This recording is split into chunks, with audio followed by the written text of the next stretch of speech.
Good afternoon, everyone. This is Bob Pompiani. We're live at Heinz Field, and we welcome all of those people watching on Pittsburgh CW and also the Steeler digital platforms all around the world. And we are here talking about the Steelers' first loss after 11 wins. They fall to Washington 23-17. There were a lot of aspects of that game, which Mike Tomlin will talk about, I'm sure, from drop passes to situational running, which did not go so well. But they lose for the first time, and now it's on to Buffalo as they have to take on the Bills. A winner last night on Monday Night Football by 10 at San Francisco. They are 9-3 in a big game in the AFC. As Mike Tomlin likes to call it, a five-star matchup. Let's head over to the South Side. Head coach Mike Tomlin now with his press conference. Good afternoon. As always, I'll start with a quick synopsis of our last performance, and really I can be succinct in describing it. You know, I live by a coaching creed, man. If you can't get a yard, you don't deserve to win. And that was the case for us in this game. We had several sequences where we had an opportunity where if we gained a yard, it's significant in terms of the development of the outcome of the game, and we were unsuccessful. We had a goal line sequence where we had 4 to 5 shots from at or around the one. We were unsuccessful. That was catastrophic. And then later in the game, we were at a tie ball game, about 5 minutes left to go. We had a 3rd and 1 and a 4th and 1 sequence in the Redskin territory. We were unable to get a yard in that sequence as well. And obviously that allowed them to gain possession of the ball and move the ball down the field and kick a go-ahead field goal. If you can't get a yard in our game, you don't deserve to win. That's the nuts and bolts element of football, the physicality element of football. We didn't meet that challenge, and so we have some work to do in that area. The big thing for us is to examine why, to get back in the lab and recapture some of the rhythm that we've had in those situational moments throughout the year. There have been times during the year where we haven't run the ball as fluidly as we like, but even in the midst of those, the situational moments, we've been solid. We weren't in our last performance, and so we got to own that. There are many reasons why, but none of it is relevant, to be honest with you. If you're a legit unit, if you're a unit that has the goods, you can absorb, irregularities in schedule, players, significant players missing and so forth, and still rise up in those moments. And so that's our charge as we for this next game. On the defensive side of the thought, we were less dominant on 3rd downs in the second half, and that's what created the possessions, or the time of possession, if you will, and the subsequent points. I thought the 3rd down and long to start the half, where we had them backed up and they were able to throw a perimeter screen and move the chains, was significant. Not only significant in that drive, which led to a touchdown, but also just significant in terms of keeping us off balance throughout the remainder of the half. We got to have that. We're a group that thrives off of turnovers. We average over 2 turnovers a game defensively. We weren't able to get any in that game, and I thought that had a adverse effect on the outcome of the game as well. So there's a lot of things for us to work on. We got a short period of time. We got another short week this week. We respect that. We got to assess our level of health and who's available to us and put together a good plan. On the injury front, Robert Spillane's got a knee injury that's being evaluated. Don't know about his availability as I sit here. Joe Hayden had a concussion in game, so he'll be in the concussion protocol, and we'll let that protocol be our guide in terms of his availability. Steve Nelson has a chance to be back, man. We anticipate Steve working this week. We got a couple of guys that have missed time because of COVID that probably got an opportunity to come off this week, and James Conner and Marquise Pouncey. So we're excited about rolling our sleeves up and getting back to work, man, having a big AFC road contest versus a really good team. We need that, and so we're going to proceed with our preparations. Now, just quickly outlining Buffalo. When you look at them, you start first with their offense. Quarterback mobility is where you start. Josh Allen is a big-time challenge. He's a big-time challenge because of his throwing abilities. He's a big-time challenge because of his ability to extend plays and to scramble. They have some designed quarterback runs utilizing his talents that keep you off balance and really nail down your menu in terms of the ways that you attack them. It has awesome balance and supplements their running game. He has over 300 yards rushing on the season. That's something to be reckoned with. The acquisition of Stephon Diggs is very evident when you watch tape in terms of what he brings to him. He's over 1,000 yards. He's a down-the-field guy. He's a high-volume catch guy as well with 90-plus catches.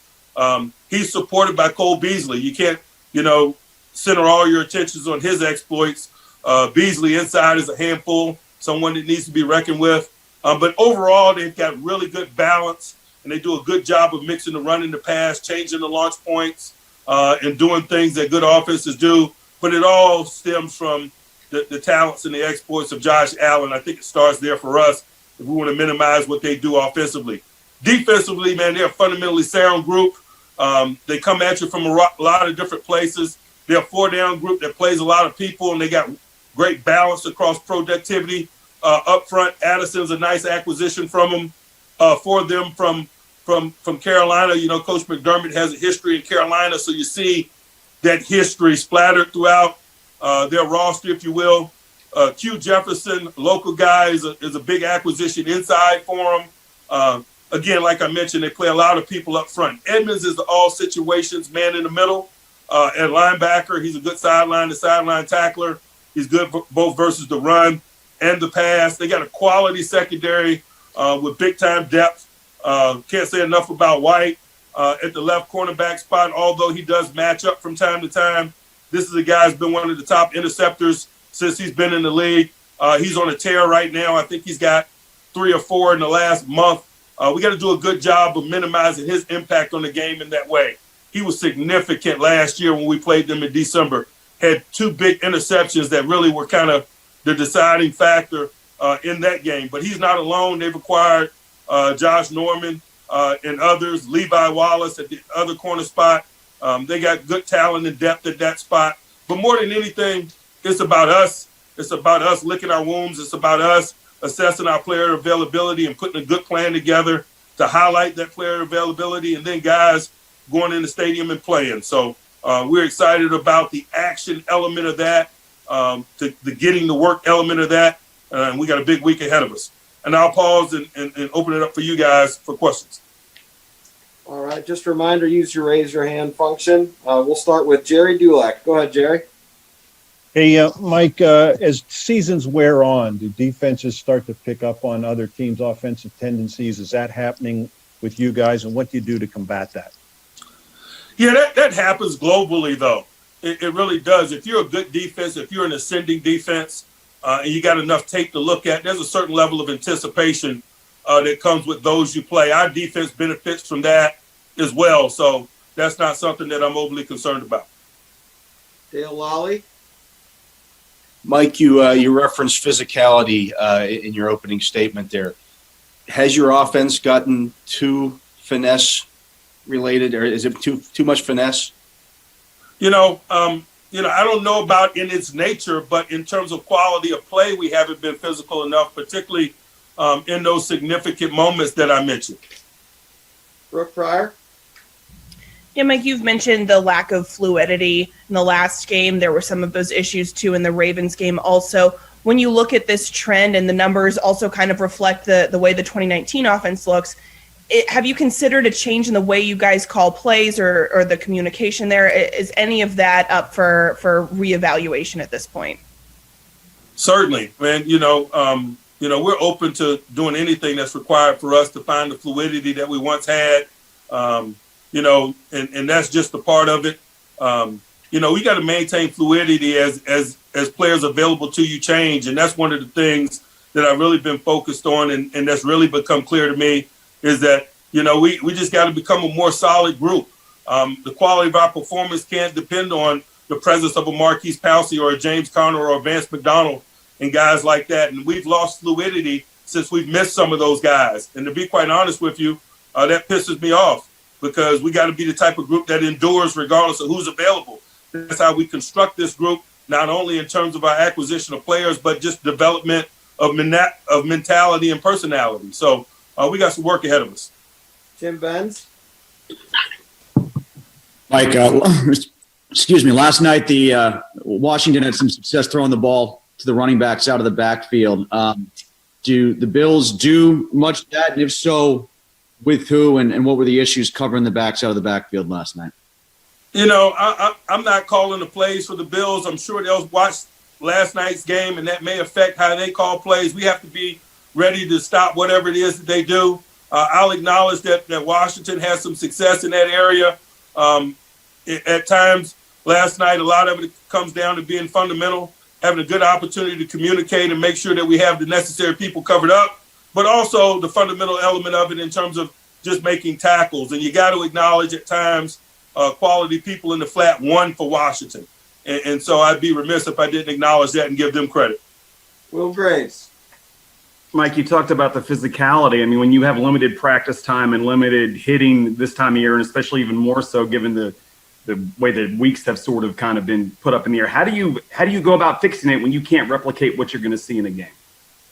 You know, man, we've got a lot invested in that, and not only in the short term, but over the course of this journey in the long term.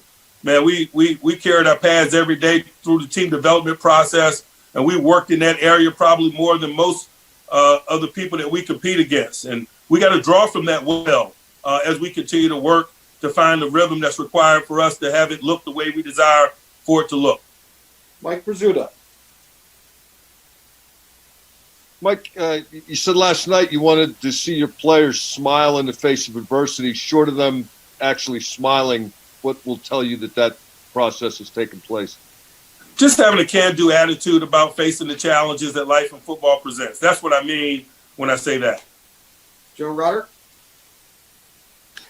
Is there anything that can be done about the drops? Is it a concentration thing, or is there anything in practice that can be worked on? Yeah, they can catch the ball, or they can get replaced by those that will catch it, you know? And it's just as simple as that. Like I've often said, man, I expect guys to make routine plays routinely. And when there's a pattern of that not happening, then we got to look at, you know, who we're throwing the ball to. You know, the coaching of catching the football for those who are employed to do it at this level is not something that I got a lot of patience for. It's not something that any of us have a lot of patience for. Those guys' job is to catch the football, particularly the routine ones. And so where there's a pattern, you should expect to see less opportunities. And that's just fair. That's just part of what this business and our game is about. Jeff Hathorn. Mike, why not use Derek Watt more on offense? You know, we're capable of using him. We're capable of using a lot of people. I'm less concerned about the personnel groups we choose to employ. I'm more concerned about the results within the personnel groups we choose to employ. Noah Strackbeam. Hey, Mike, kind of going off of that, how much do you consider changing up that personnel group to kind of get Watt in there more often? You know, it depends on the matchup of the week as it relates to the people that you're preparing for. So we'll make those considerations this week as we prepare for Buffalo. But what we did last week compared to that matchup in preparation has no bearing on what it is that we do this week. Aditi Kinkubala.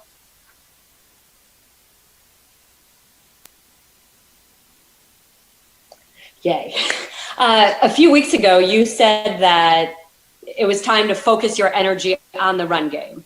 So now, a few weeks later, what are the issues with the offensive line's push? What are the issues with the run selection? And how do you assess the rushers themselves? You know, we're just not doing good enough. I could comb through it with a whole bunch of minutia, but the bottom line is popcorn. You know, if it was one identifiable thing, then you would pluck that one thing out and move on with your day. It's probably a myriad of some of the variables that you mentioned, and we just got to, you know, not blink, and we got to continue to do what it is that we've done to produce quality play in that area in the past and get ready for our next opportunity to answer those questions. Jim Colony. Yeah, Mike, what is the status of Chris Boswell? And if he's not available, do you need to have a kicker you can trust from 45 or 46 yards? You know, I'm hopeful that he'll be available this week. We'll let his participation and preparation be our guide.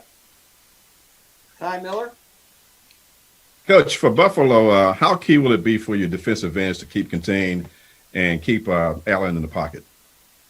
You know, it's critical. It's critical in all circumstances, but particularly when you got a guy that has the type of mobility that he has and the type of schematics that they have that highlight that mobility.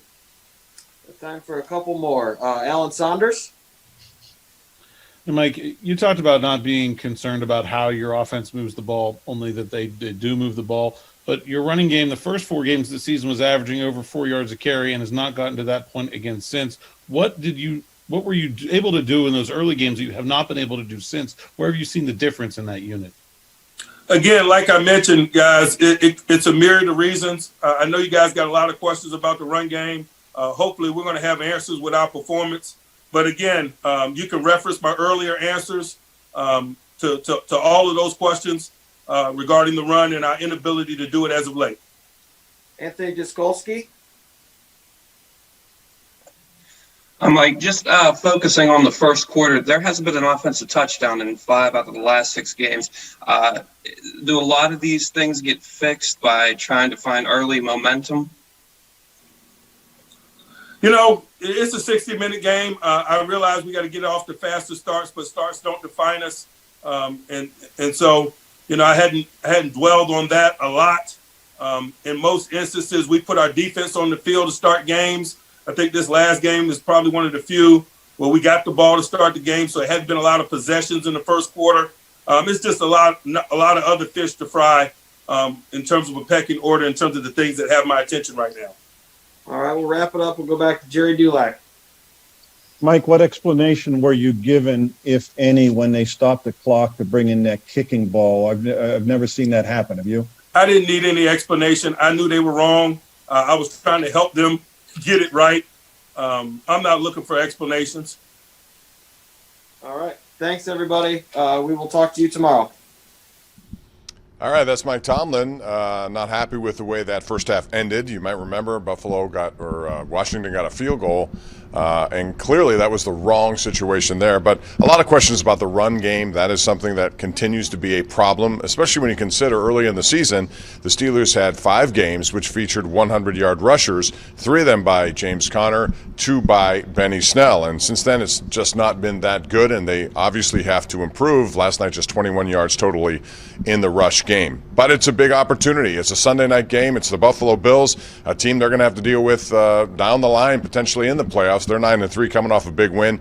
So it's going to be an interesting game for sure. We'll get you set for that all week on KDKA. And remember, we have the Mike Tomlin Show coming up on Saturday night, 11:35, KDKA. And then afterwards on the Steelers YouTube channel, join me, Missy Matthews, and head coach Mike Tomlin, plus a lot of good features about the team as they get set for a trip to Buffalo. That's going to do it for the press conference today. Thanks for joining us. We appreciate you watching, and we'll have much more coming up tonight on KDKA TV as well as the Steeler digital platforms. Thanks for joining us. I'm Bob Pompiani, and we'll see you again next Tuesday right here at noon.